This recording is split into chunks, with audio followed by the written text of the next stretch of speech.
ግን እዝራ አውስትራሊያ ዶክተር ዘካሪያስ የሚባል ትልቅ ዶክተር አግኝቶላቸዋል። ማናች? ዘካሪያስ? አዎ። ምን ነው ደነገጥሽ? ዶክተር ዘካሪያስን ታውቂያለሽ እንዴ? አይ አልደነገጥኩም። ምናልባት ሰው ተመሳስሎብኝ ይሆናል። የት ሀገር ነበር ይኖራል ያልሽው? አውስትራሊያ። እዝራ እንዳለው ከሆነ ደግሞ 20 ምናምን ዓመት አውስትራሊያ የኖረ ትልቅ ዶክተር ነው። ደህና ነሽ ወይዘሮ ሀና? ውሃ ላምጣልሽ እንዴ? አያስፈልግም። እኔ በጣም ደህና ነኝ። በቃ ስለምቸኩል እኔ ልሂድ። ሜርሲ ላያት መጥቼ እንደነበር ንገሪልኝ እሺ? በቃ ልሂድ ነኝ።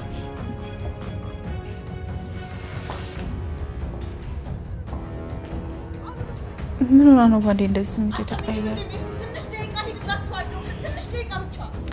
እቺ ከይስ ደግሞ አላበዛችሁም እንዴ? እንዴ ኩኩሻ ሀብል ነው እንዴ ስምሽ? ሌላ ሀብል ታውቃለህ እንዴ? አዎ እኮ ትክክለኛው ስሜ እኮ ሀብል ነው። ያው ኩኩሻ ዝም ብሎ የሰፈር ስሜ ነው። ነግሬ ካላውቅም መሰለኝ። ግን እኮ ለኔ ትክክለኛ ስሜ ኩኩሻ ነው ብለሽኝ ነበር። በፈጠረሽ ኩኩሻ አናቴ ለሁለት ከመከፈሉ በፊት ይሄን ልጅ ከዚህ ቤት አስወጪልኝ ኩኩሻ። ቆይ እዝራ ለምንድን ነው እዚህ ድረስ የመጣው? ቅር ካላለ መኪና ውስጥ ገብተን ማውራት እንችላለን? ለምን? ሚስጥር የምታወሩ ከሆነ እኔ ወደሱ ገባላችሁ እችላለሁ። አይ ማይልዬ እንደሱ አይደለም። እሺ እዝራን ለብቻው ማናገረው ነገር ስላለ ነው። አንዴ ውጭ ወተን ስላገኘሁ ደስ ብሎኛል። ደግሞ የእህቴ ፍቅረኛ እንደሆን ካውቂያለሁ።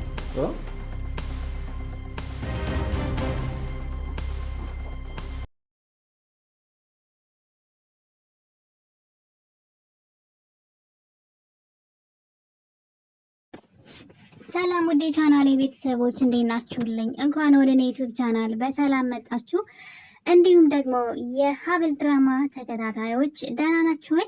ሀብል ድራማ እንግዲህ በየቀኑ እያስገረመን ያለውና አዳዲስ ነገርን እያሳየን ያለው ሀብል ድራማ በእውነተኛ ታሪክ ላይ እንግዲህ ይሄ ነገር ሰዎች ለገንዘብ ብለው ምን ያክል የክፋት ጥግን እንደሚሄዱና አንዳንዶች ደግሞ ድሃ ቢሆኑ በጣም ችግረኛ እንኳ ቢሆኑ በሰው ህይወት ላይ ተራምደው እንዲያልፍላቸው የማይፈልጉ ኩሩ ሰዎችም እንዳሉ እዚህ ድራማ ላይ እንግዲህ ገንዘብ የሚወዱ በጣም ደግ መልካም ሰዎች፣ ሰዎችን የሚረዱ በዛ ላይ ደግሞ ሸም የሚይዛቸው ሰዎች፣ በሰው ህይወት ውስጥ መግባት የማይፈልጉ ሰዎች፣ ብቻ በጣም ብዙ ባህሪያትን የያዙ ሰዎች የተካተቱበት ድራማ ነው።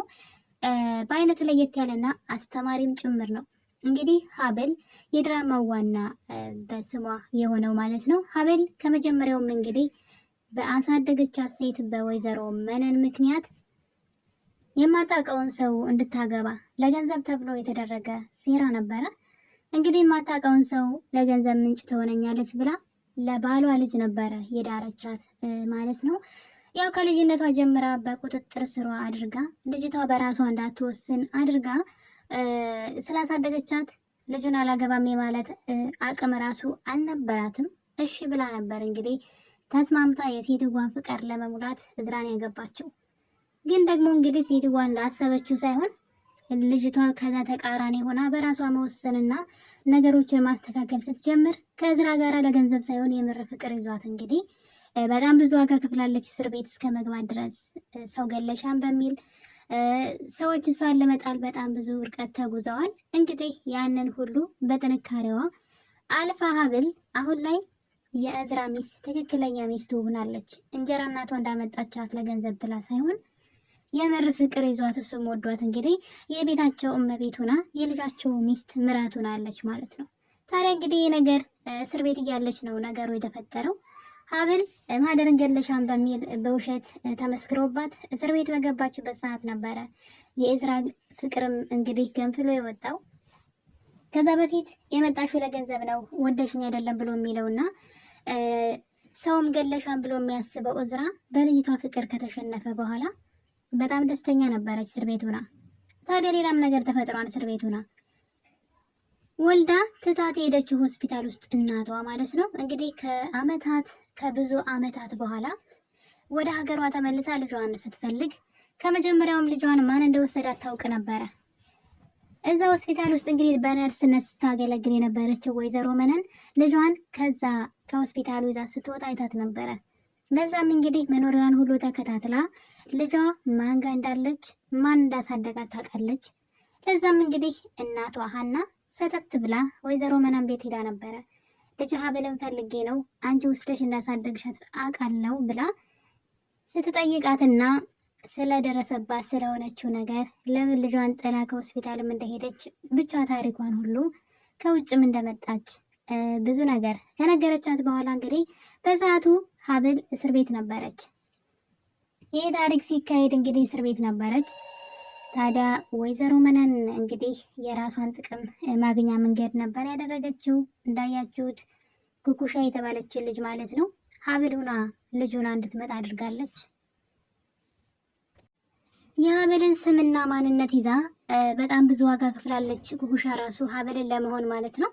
እንግዲህ እሷ ናት ልጅሽ በማለት ኩኩሻን ከሰጠቻት በኋላ በየቀኑ የሚያደርጉት መደናበር፣ ምክንያቱም እየሰሩ ያሉት ነገር ትክክለኛ ነገር ስላልሆነ ሴትዋ እንድትጠረጥራቸው የሚያደርጉ ነገሮችን በተደጋጋሚ ያደርጉ ነበረ። ለዛም እንግዲህ ሀና ልጅ ናት ብላ የተቀበለቻትን ኩኩሻንም ሳይቀር ወይዘሮ መነንንም ምናቸውም አላማረኝም ከጀርባ የሆነ ድራማ እየተሰራብኝ ነው በሚል እንግዲህ መጠራጠር ትጀምራለች። ለዛም እንግዲህ የዲኤንኤን ምርመራ ፈልጋለሁ ከሀብል ጋር ወይም ደግሞ ከኮኮሻ ጋራ በሚል እንደሚታወቀው ከፀጉሯ ላይ ናሙና ወስዳ ነበረ ሀና። ለዛም እንግዲህ ምርመራው አስተማማኝ እንዲሆን ውጭ ወስዳ ለማስመርመር ችላለች። ነገር ግን ምርመራው ከመሄዱ በፊት ሌላ ድራማ እንግዲህ ወይዘሮ መነን ሰርታለች ማለት ነው። አጸደና መነን እንግዲህ ተማክረው የሰላምን ቦርሳ ማለት ነው በሰው እንዲሰረቅ አድርገዋል። ከተሰረቀ በኋላ ፀጉሩ እንዲቀየር ነው የተደረገው። እዛ ውስጥ ያለው የፀጉር ናሙና የኩኩሻ ሳይሆን የራሷ የሰላም ልጅ የትንሿ ልጅ ማለት ነው። ስሟን ስላለስኩት ነው ኤቢ ትመስለኛለች። የእሷን ፀጉር ነበረ ቀይረው ያው ምርመራው የሚሆነው እንግዲህ እናትና ልጅ እንደሆኑ ነው የሚያሳየው። ምክንያቱም የገዛ ልጇን ፀጉር ነው ቆርጠው ቀይረው የሰጧትና እንግዲህ ፀጉሩ ናሙና የእሷንና የልጇን ልካለች። እውነታው ግን ልጁና ነው የሚገኘው ማለት ነው። ይሄ ነገር ግልጽ ስለሆነ የናሙናውን ስለቀየሩት ይሄ ነገር በዚህ እያለ ግን ሌላ ነገር ድብልቅልቁ ያወጣው ነገር አለ። እሱም እንግዲህ እዝራ ነው። እዝራ በባለፈው ክፍል እንግዲህ ካያችሁ በተደጋጋሚ ኩኩሻን የሚጠይቃት ነገር ነበር። የምትሰሪው ስራ ምንድን ነው? ወንጀል ነው ወይ? ብዙ ነገሮች ተቃይረዋል እያለ ሲጠይቃት እሷ ደግሞ የሰው ህይወት ቀምታ እየኖረች እንደሆነ የሰው እናት ቀምቼ እኖራለሁ፣ የሰው ህይወት ቀምቼ እየኖርኩ ነው የሚል ወሬ አውርተው ነበረ። ታዲያ በዛ ሰዓት እንግዲህ እዝራ የጠረጠረው ነገር ይሄ ነገር ለምንድን ነው ከሀብል ጋር የተገናኘብኝ? ስለ ሀብል ነበረ ቶሎ ብላ ያሰበው። ከሀብል ጋር ነገሩን አገናኝቶት ነበረ። መጠርጠሩ በጣም አሪፍ ነው። ታዲያ እንግዲህ በዛሬው ክፍል ላይ እዝራ ኩኩሻ የት እንደምትኖር ይከታተላት ስለነበረ ሰተት ብሎ ቤቷ ነው የመጣው። ከመጣ በኋላ ሲያስጠራት እንግዲህ በትንሿ እህቷ ነበር ያስጠራት። እናም እሷ እንግዲህ የሆነ ሰው ይፈልግሻን ስትላት ወይዘሮ መነን በድንጋጤ ትደበቃለች። ከዛ በመጨረሻም እንግዲህ እሱ ሰተት ብሎ ቤት ውስጥ ገብቶ ነበረ። ከገባ በኋላ እንግዲህ ኩኩሻ እንዴት ነሽ ብሎ ሲላት ትንሿ ልጅ ሀብል እህቴ ናት በማለት እንግዲህ ስታዋርዳት እያየን ነበረ። እዝራ እንደምታዩት በቆመበት ክው ብሎ ነው የደነገጠው። ምክንያቱም ሀብል የሚስቱ ስም ነው። ኩኩሻ ደግሞ ሀብል የሚባል ስም የላትም። እንዴት ነው እንደዚህ ሊሆን የሚችለው በማለት ነገሩ በጣም ግራ ጋብቶታል። በሰዓቱ ኩኩሻ በጣም ተደናገጥና እዝራን እንዴት እዚህ ድረስ ትመጣለህ? እኔ ውጭ መጥቻ አወራ ነበር ያለሁበት እንዴት አወቅ እያለች እንግዲህ በመደናበር ብዙ ጥያቄዎችን እዝራን ስጠይቀው እያየን ነው። እዝራም እንግዲህ ይሄ ምንድን ነው? እዚህ ውስጥ ነው ወይ የምትኖሪው? ማን ናቸው? ምንድን ናቸው? እያለ እንግዲህ ጥያቄ ሲያበዛ እያየኑ ነው። ልጅቷ በሰዓቱ ግራ ተጋብታለች፣ ትንሿ ልጅ። ምክንያቱም መጀመሪያ ኩኩሻ ሀብል የሚባል ስም እንዳለሽ እንዴት አላቅም ብሎ እዝራ እንግዲህ ስምሽ ኩኩሻ እንጂ እኮ ሀብል አይደለም ሲላት፣ እሷን በነገሩ ተደነግጥና የቤት ስሜ ነው አንተ አታውቅም እያለች እንግዲህ ነገሩን ለመደባበቅ ብትሞክርም እዝራ ግን የሆነ ያልተዋጠለት ነገር አለ። የሆነ ሴራና ተንኮል እንዳለ ገብቶታል። ለዛም እንግዲህ ኩኩሻን አላመናትም። መኪና ውስጥ ቁጭ ብለው ጥያቄ ጠይቋት ነበረ። በባለፈው የነገርሽኝ የሰው ህይወት ቀምቼ እኖራለሁ ያልሽው ምንድን ነው? አሁን እስከ ምንድን ነው ይሄ ነገር ብሎ ስጠይቃት ቤተሰቦችን አግኝቼ ነው እናቴ አፈላልገኝ ከውጭ ሀገር መታ ነው እና ደግሞ ሀብል የሚለውን ስም ስለምወደው የሀብልን ስም ተወሸው ነው እስካሁን የተዋስኩት ስሟን ብቻ ነው። ወደፊት ደግሞ የተዋስኩት ነገር ካለ አእምሮ ከወቀሰኝ እመልስላታለሁ የሚል አሽሙር ነገር ተናግራለች። እዝራ ግን የሆነ የተደበቀ ትልቅ ሚስጥር ከጀርባ እንዳለ ገብቶታል። በሌላ በኩል ደግሞ ወይዘሮ ሀና የሀብል ትክክለኛ እናት ማለት ነው። እንደሚታወቀው ሀብልን እዚህ ቀደም በመኪና ገጭታት ነበረ። ትክክለኛ ልጇን ሀብልን ማለት ነው፣ ኩኩሻን ሳይሆን። እናም እንግዲህ ቤታቸው በተደጋጋሚ እየሄደች እየተግባባቻቸው ነበረ። ሀብልን ለመጠየቅ ቤታቸው ሄዳለች ወይዘሮ ሀና። ታዲያ እንግዲህ እዚህ ጋር አብረው ቁጭ ብለው እያወሩ ያለ ስለ አቶ እስክንድር ወይም ደግሞ ስለ ሀብል አማት ስለ እዝራ አባት ሀና ጥያቄ ታነሳላታለች።